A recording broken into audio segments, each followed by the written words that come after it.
আমি মনে করি সাধারণ মানুষের পক্ষে অসাধারণ হয়ে ওঠা চেষ্টার মাধ্যমেই সম্ভব। মানুষের সেই জিনিসকে নিয়েই আগে এগিয়ে যাওয়া উচিত, যেই জিনিসটিকে নিয়ে সে ভীষণ উৎসাহী। নতুন যুদ্ধক্ষেত্র দেখে ভয় পেও না কখনো।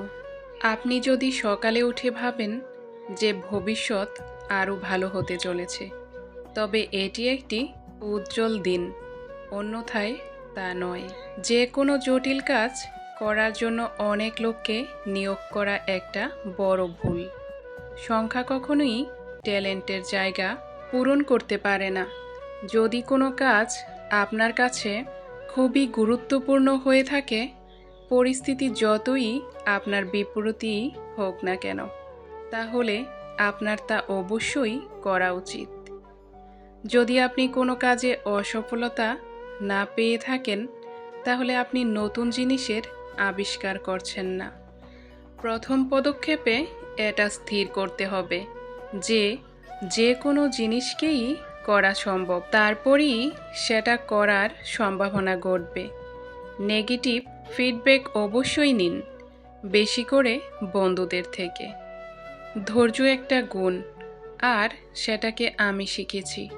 এটা একটা কঠিন শিক্ষা।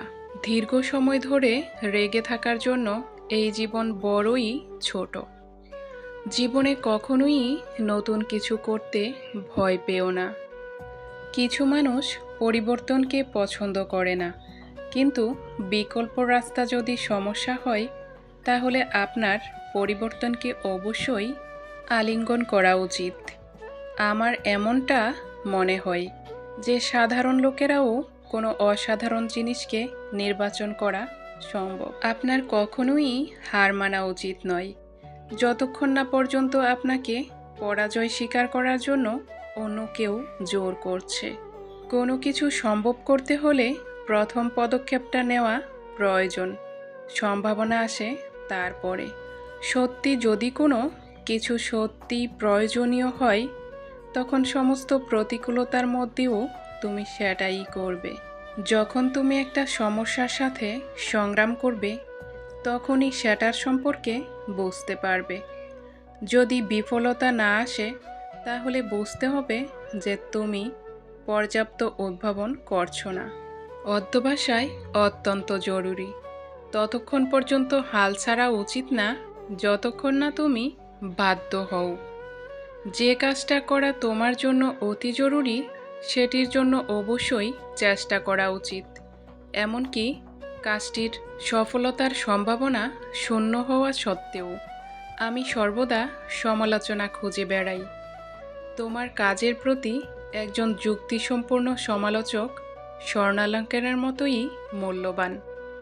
কিছু করার জন্য আপনাকে অনেকটাই অনুপ্রাণিত হতে হবে, না হলে আপনি নিজেকে খুবই দুঃখী করে ফেলবেন।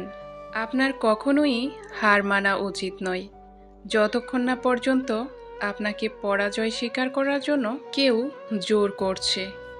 সহ্য ক্ষমতা অনেক বড় একটা গুণ, আর এটাকে শেখা আরও কঠিন।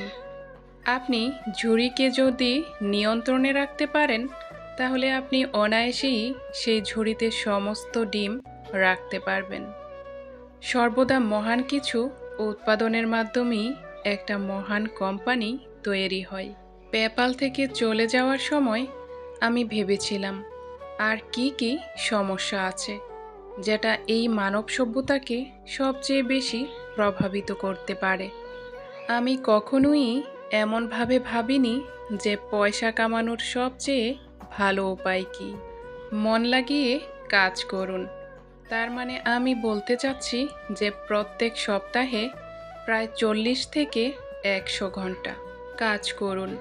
এটা আপনার সাফল্যের সুযোগকে আরও বাড়িয়ে দিবে।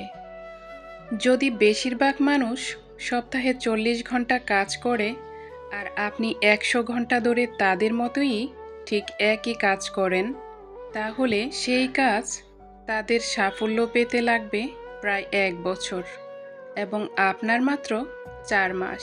মানুষ তখনই ভালো করে কাজ করতে পারে যখন সে জানে যে তার লক্ষ্য কী এবং কেন।